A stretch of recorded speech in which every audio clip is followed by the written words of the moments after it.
Hey everyone, welcome back to the channel. In today's video, I'm going to show you how to add animations in PowerPoint. It's really simple and easy.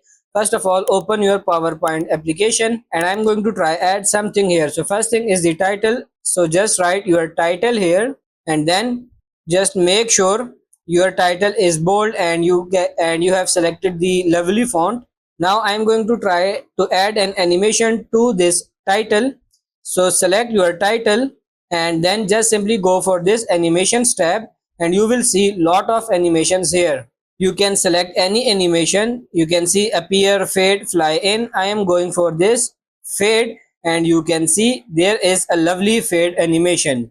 So you can add these animations to your picture, your videos or whatever you want.